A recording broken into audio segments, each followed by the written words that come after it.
Sense and Sensibility, Chapter 39. The Miss Dashwoods had now been rather more than 2 months in town, and Marianne's impatience to be gone increased every day. She sighed for the air, the liberty, the quiet of the country, and fancied that if any place could give her ease, Barton must do it. Elinor was hardly less anxious than herself for their removal, and only so much less bent on its being effected immediately, as that she was conscious of the difficulties of so long a journey, which Marianne could not be brought to acknowledge. She began, however, seriously to turn her thought towards its accomplishments, and had already mentioned their wishes to their kind hostess, who resisted them with all the eloquence of her good will, when a plan was suggested, which, though detaining them from home yet a few weeks longer, appeared to Elinor altogether much more eligible than any other. The Palmers were to remove to Cleveland about the end of March for the Easter holidays, and Mrs. Jennings, with both her friends, received a very warm invitation from Charlotte to go with them. This would not in itself have been sufficient for the delicacy of Miss Dashwood, but it was enforced with so much real politeness by Mr. Palmer himself, as, joined to the very great amendment of his manners towards them since her sister had been known to be unhappy, induced her to accept it with pleasure. When she told Marianne what she had done, however, her first reply was not very auspicious. "Cleveland!" she cried with great agitation. "No, I cannot go to Cleveland." "You forget," said Elinor gently, "that its situation is not in the neighbourhood of, but it is in Somersetshire. I cannot go into Somersetshire. There, where I first looked forward to going. No, Elinor, you cannot expect me to go there." Elinor would not argue upon the propriety of overcoming such feelings. She only endeavoured to counteract them by working on others, and represented it therefore as a measure which would fix the time of her returning to that dear mother whom she so much wished to see, in a more eligible, more comfortable manner than any other plan could do, and perhaps without any greater delay.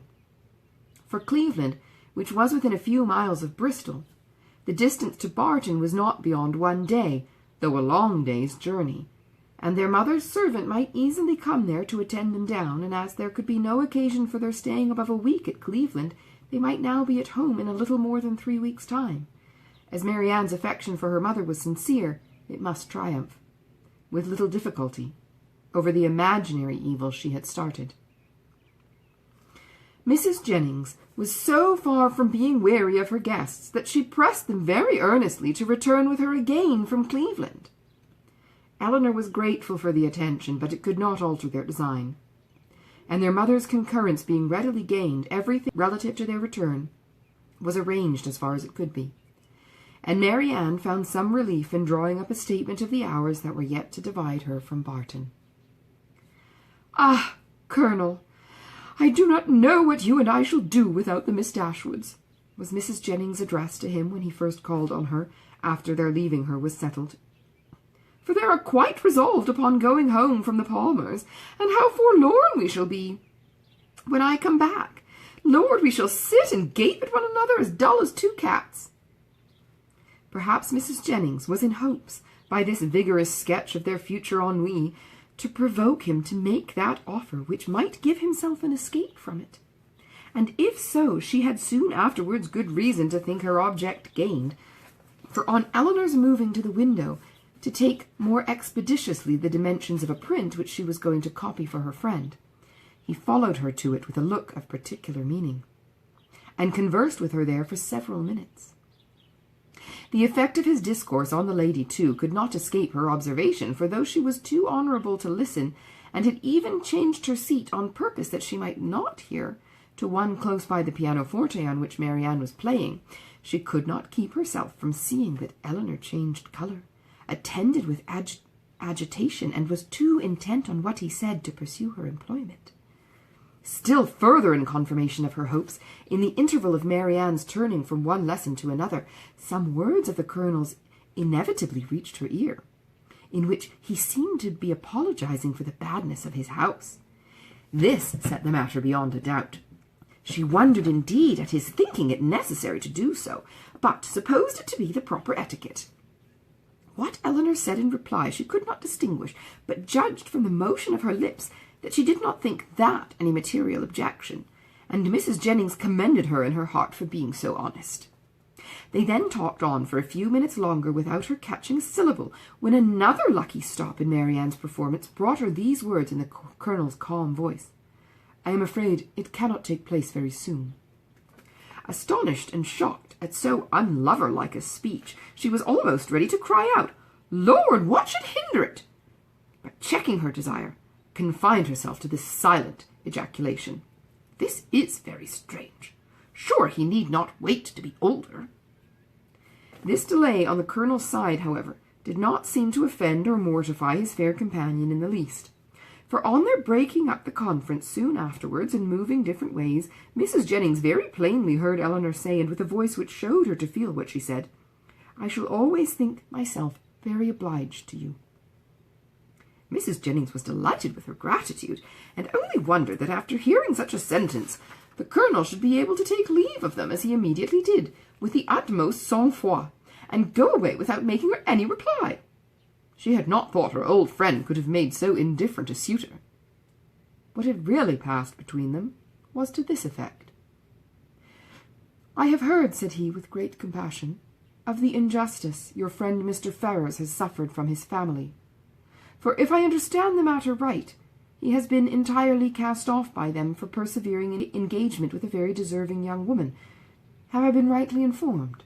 Is it so?" Eleanor told him that it was. "The cruelty, the impolitic cruelty," he replied with great feeling, "of dividing or attempting to divide two young people long attached to each other is terrible. Mrs. Ferrars does not know what she may be doing, what she may drive her son to do. I have seen Mr. Ferrars 2 or 3 times in Harley Street, and am much pleased with him. He is not a young man with whom one can be intimately acquainted in a short time, but I have seen enough of him to wish him well for his own sake. And as a friend of yours, I wish it still more. I understand that he intends to take orders. Will you be so good as to tell him that the living of Delaford, now just vacant, as I am informed by this day's post, is his, if he think it worth his acceptance, but that, perhaps, so unfortunately circumstanced as he is now, it may be nonsense to appear to doubt. I only wish it were more valuable. It is a rectory, but a small one. The late incumbent, I believe, did not make more than £200 per annum, and though it is certainly capable of improvement, I fear not to such an amount as to afford him a very comfortable income. Such it is as it is, however, my pleasure in presenting him to it will be very great. Pray assure him of it." Eleanor's astonishment at this commission could hardly have been greater had the Colonel been really making her an offer of his hand. The preferment which only 2 days before she had considered as hopeless for Edward was already provided to enable him to marry, and she, of all people in the world, was fixed on to bestow it. Her emotion was such as Mrs. Jennings had attributed to a very different cause. But whatever minor feelings less pure, less pleasing, might have a share in that emotion, her esteem for the general benevolence and her gratitude for the particular friendship which together prompted Colonel Brandon to this act were strongly felt, and warmly expressed. She thanked him for it with all her heart, spoke of Edward's principles and disposition with that praise which she knew them to deserve, and promised to undertake the commission with pleasure, if it were really his wish to put off so agreeable an office to another. But at the same time she could not help thinking that no one could so well perform it as himself. It was an office, in short, from which, unwilling to give Edward the pain of receiving an obligation from her, she would have been very glad to be spared herself. But Colonel Brandon, on motives of equal delicacy, declining it likewise, still seemed so desirous of its being given through her means that she would not on any account make farther opposition. Edward, she believed, was still in town, and fortunately she had heard his address from Miss Steele. She could undertake, therefore, to inform him of it in the course of the day. After this had been settled, Colonel Brandon began to talk of his own advantage in securing so respectable and agreeable a neighbour, and then it was that he mentioned with regret that the house was small and indifferent, an evil which Eleanor, as Mrs. Jennings had supposed her to do, made very light of, at least as far as regarded its size. "The smallness of the house," said she, "I cannot imagine any convenience to them, for it will be in proportion to their family and income. By which the Colonel was surprised to find that she was considering Mr. Ferris's marriage as the certain consequence of the presentation, for he did not suppose it possible that Delaford living could supply such an income as anybody in his style of life would venture to settle on, and he said so. This little rectory can do no more than make Mr. Ferris comfortable as a bachelor. It cannot enable him to marry. I am sorry to say that my patronage ends with this, and my interest is hardly more extensive. If, however, by any unforeseen chance it should be in my power to serve him farther, I must think very differently of him from what I do now, if I am not as ready to be useful to him then as I sincerely wish I could be at present. What I am now doing, indeed, seems nothing at all, since it can advance him so little towards what must be his principal, his only object of happiness. His marriage must still be a distant good. At least, I am afraid it cannot take place very soon. Such was the sentence, which, when misunderstood, so justly offended the delicate feelings of Mrs. Jennings. But, after this narration of what really passed between Colonel Brandon and Eleanor when they stood at the window, the gratitude expressed by the latter on their parting may perhaps appear in general not less reasonably excited, nor less properly worded, than if it had arisen from an offer of marriage. Well, that's the end of chapter 39. And I will point out that that phrase where she says we shall stare at each other like two cats is the only time that Jane Austen ever references cats in any of her works. A little bit of trivia there. All right. Chapter 40. Well, Mrs. Dashwood, said Mrs. Jennings, sagaciously smiling as soon as the gentleman had withdrawn, I do not ask you what the Colonel has been saying to you, for though upon my honour I tried to keep out of hearing, I could not help catching enough to understand his business. And I assure you, I never was better pleased in my life, and I wish you joy of it with all my heart. Thank you, ma'am, said Eleanor. It is a matter of great joy to me, and I feel the goodness of Colonel Brandon most sensibly. There are not many men who would act as he does, few people who have so compassionate a heart. I never was more astonished in my life. Lord, my dear, you are very modest. I ain't the least astonished at it in the world, for I have often thought of late there was nothing more likely to happen. You judged from your knowledge of the Colonel's general benevolence, but at least you could not foresee that the opportunity would so very soon occur. Opportunity, repeated Mrs. Jennings. Oh, as to that, when a man has once made up his mind to such a thing, somehow or other he will soon find an opportunity. Well, my dear, I wish you joy of it again and again, and if ever there was a happy couple in the world, I think I shall soon know where to look for them. You mean to go to Delaford after them, I suppose, said Eleanor with a faint smile. Ay, my dear, that I do indeed, and as to the house being a bad one, I do not know what the Colonel would be at, for it is as good a one as ever I saw. He spoke of its being out of repair. Well, and whose fault is that? Why don't he repair it? Who should do it but himself? They were interrupted by the servants coming in to announce the carriage being at the door, and Mrs. Jennings, immediately preparing to go, said, Well, my dear, I must be gone before I have had half my talk out, but however we may have it all over in the evening, for we shall be quite alone. I do not ask you to go with me, for I dare say your mind is too full of the matter to care for company, and besides, you must long to tell your sister all about it. Marianne had left the room before the conversation began. Certainly, ma'am, I shall tell Marianne of it, but I shall not mention it at present to anybody else. Oh, very well, said Mrs. Jennings, rather disappointed. Then you would not have me tell it Lucy, for I think of going as far as Holborn today. No, ma'am, not even Lucy, if you please. One day's delay will not be very material. Until I have written to Mr. Ferris, I think it ought not to be mentioned to anybody else. I shall do that directly. It is of importance that no time should be lost with him, for he will of course have much to do relative to his ordination. This speech at first puzzled Mrs. Jennings exceedingly. Why Mr. Ferris was to be written to about in such a hurry she could not immediately comprehend. A few moments' reflection, however, produced a very happy idea, and she exclaimed, Oh, no, I understand you. Mr. Ferris is to be the man. Well, so much the better for him. Ay, to be sure, he must be ordained in readiness, and I am very glad to find things are so forward between you. But, my dear, is not this rather out of character? Should not the Colonel write himself? Sure he is the proper person. Eleanor did not quite understand the beginning of Mrs. Jennings' speech, neither did she think it worth inquiring into, and therefore only replied to its conclusion. Colonel Brandon is so delicate a man, that he rather wished anyone to announce his intentions to Mr. Ferrars than himself. "And so you are forced to do it? Well, that is an odd kind of delicacy. However, I will not disturb you," seeing her preparing to write. "You know your own concerns best, so goodbye, my dear. I have not heard of anything to please me so well since Charlotte was brought to bed." And away she went. But returning again in a moment, "I have just been thinking of Betty's sister, my dear. I should be very glad to get her so good a mistress. But whether she would do for a lady's maid, I am sure I can't tell. She's an excellent housemaid, and works very well at her needle. However, you will all think of all that at your leisure." "Certainly, ma'am," replied Eleanor, not hearing much of what she said, and more anxious to be alone than to be mistress of the subject. How she should begin, how she should express herself in her note to Edward, was now all her concern. The particular circumstances between them made a difficulty of that which to any other person would have been the easiest thing in the world. But she equally feared to say too much or too little, and sat deliberating over her paper with the pen in her hand, till broken in on by the entrance of Edward himself.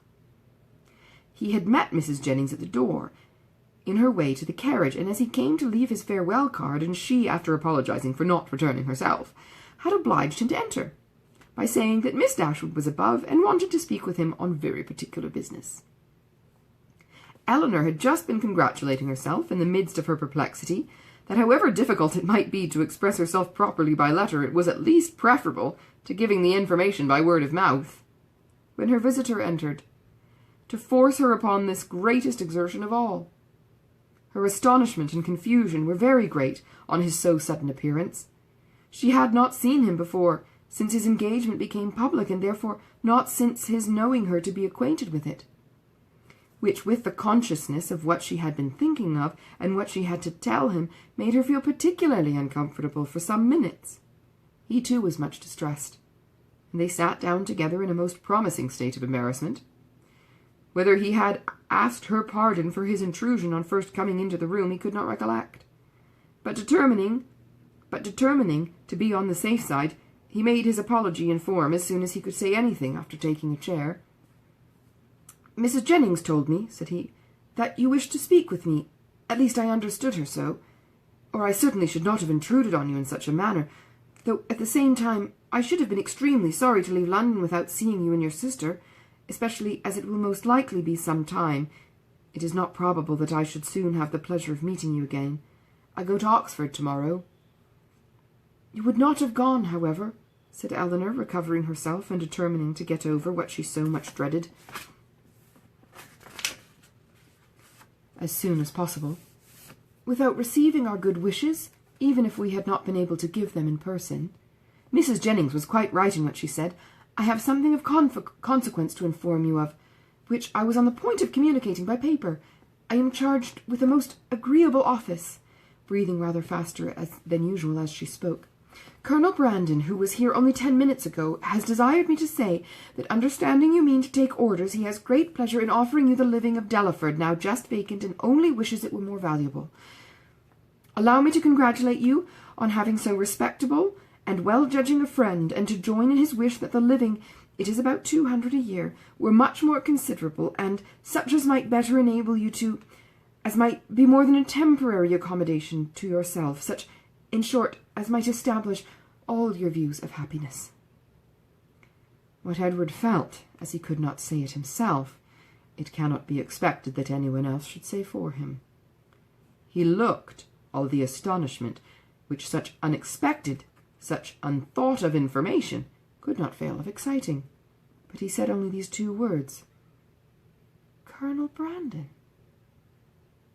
"Yes," continued Eleanor, gathering more resolution as some of the worst was over, "Colonel Brandon means it as a testimony of his concern for what has lately passed, for the cruel situation in which the unjustifiable conduct of your family has placed you. A concern which I am sure Marianne, myself, and all your friends must share, and likewise as a proof of his high esteem for your general character and his particular approbation of your behaviour on the present occasion." "Colonel Brandon, give me a living? Can it be possible?" "The unkindness of your own relations has made you astonished to find friendship anywhere. No, replied he with sudden consciousness, not to find it in you. For I cannot be ignorant that to you, to your goodness, I owe it all. I feel it. I would express it if I could, but as you well know, I am no orator. You are very much mistaken. I do assure you that you owe it entirely, at least almost entirely, to your own merit, and Colonel Brandon's discernment of it. I have had no hand in it. I did not even know till I understood its design that the living was vacant, nor had it ever occurred to me that he might have had such a living in his gift. As a friend of mine, of my family, he may perhaps, indeed I know he has, still greater pleasure in bestowing it, but upon my word you owe nothing to my solicitation. Truth obliged her to acknowledge some small share in the action, but she was at the same time so unwilling to appear as the benefactress of Edward that she acknowledged it with hesitation, which probably contributed to fix that suspicion in his mind which had recently entered it. For a short time he sat deep in thought, after Eleanor had ceased to speak. At last, as if it were rather an effort, he said, "Colonel Brandon seems a man of great worth and respectability. I have always heard him spoken of as such, and your brother, I know, esteems him highly.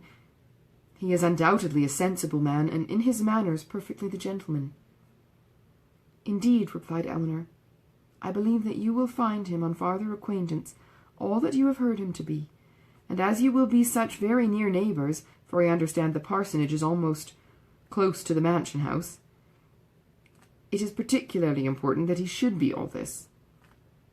Edward made no answer, but when she had turned away her head, gave her a look so serious, so earnest, so uncheerful, as seemed to say that he might hereafter wish the distance between the parsonage and the mansion house much greater.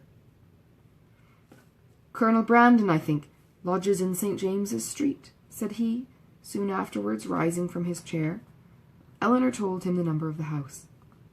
"I must hurry away, then, to give him those thanks which you will not allow me to give you, to assure him that he has made me an exceedingly happy man." Eleanor did not offer to detain him, and they parted with a very earnest assurance on her side of her unceasing good wishes for his happiness in every change of situation that might befall him. On his, with rather an attempt to return the same goodwill than the power of expressing it. "When I see him again," said Eleanor to herself, as the door shut him out, "I shall see him as the husband of Lucy."